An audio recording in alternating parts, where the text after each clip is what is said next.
I mean, let's start with you, Alex. You've been on the inside. You know what's going on. What the hell is happening? I've been in a few meetings where a weird name has been thrown into the mix and everyone's sort of said, really? Are you sure? No, I was only joking. But of course, this time, a weird name was thrown into the mix and they followed through with it. Yes. Look, it's given us something to talk about. Reshuffles usually just pass by, don't they? They don't really change the dynamic of politics at all. This one stands a chance of maybe being slightly different. I can see why Rishi has decided to go down this route. Why? There are opportunities for him. For example, Ukraine and the Middle East genuinely are going to take up a lot of a Prime Minister's time. Having someone of David Cameron's stature in that role potentially frees him up to do other things. It will always end up at his desk eventually, of course. I can see why he wants to bring in some of his so-called centrist friends. We know that the likes of William Hague, George Osborne have been advising him regularly behind the scenes, probably Cameron as well. He's comfortable with this sort of person around him. However, there are problems with it. There are obvious problems with it. First of all, he stood up not a few weeks ago at Tory party conference and said, I am change. I am doing things differently. The last 13 years, we're sweeping them away and we're going to start again. Well, that's out the window Except now. Lord Heseltine said, this is a change. Lord Heseltine said to me this afternoon, about an hour and a half ago, he said, Vanessa, why are you playing these games? I wasn't. I didn't think I was. He said, this is a change. He didn't have David Cameron, and now he does. That's a change. So well, he can be a candidate of change. Strictly speaking, it's about as much of a change as when Take That reformed, OK? They weren't together, then they were. That's a change. Yeah. Fine, OK. Yeah. I won't argue semantics with Lord Heseltine.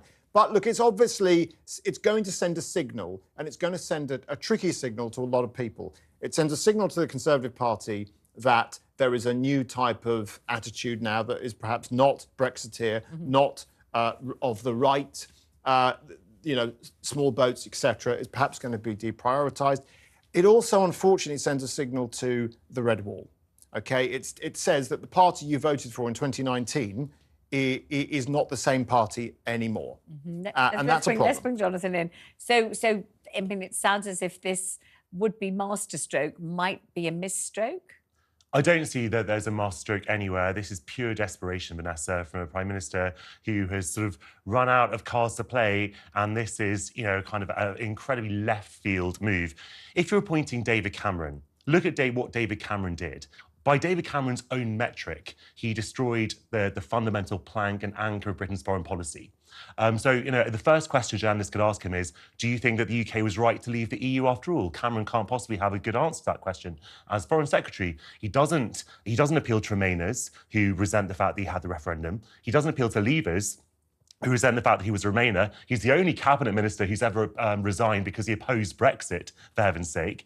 And so he's an incredibly unpopular politician. I think there was a poll a few months ago that showed he was minus 45 points. If we're talking about polls, let's bring in Scarlett Maguire, because that's her thing. Scarlett, is he really unpopular? People have been saying all day it'll be so comforting to see him, be so reassuring. He's a real grown-up. He knows what he's talking about. He'll bring heft and weight and all that good stuff. Is he that unpopular?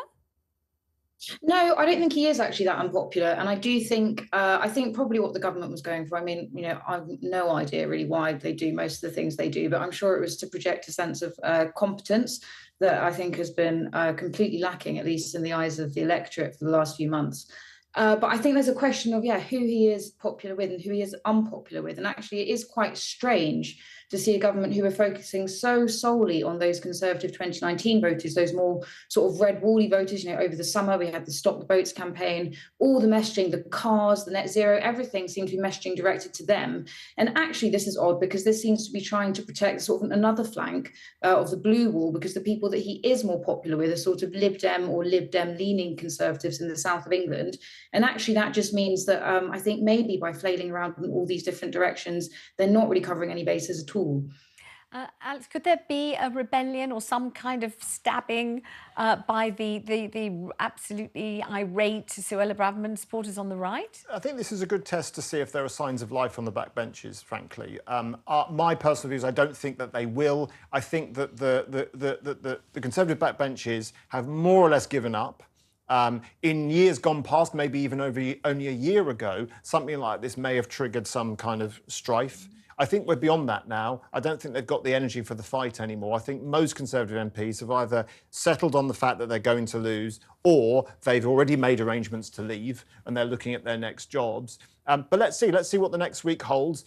Is there life in the Conservative Party? Is there, Johnny? No, I think the fundamental point, so leading on from Alex's point, is that the die's already been cast and reshuffles have never been noticed by the public, still less cared about. So this won't change a single person's opinion. Fundamentally, Vanessa, the only reshuffle the public cares about is the Tories out of government.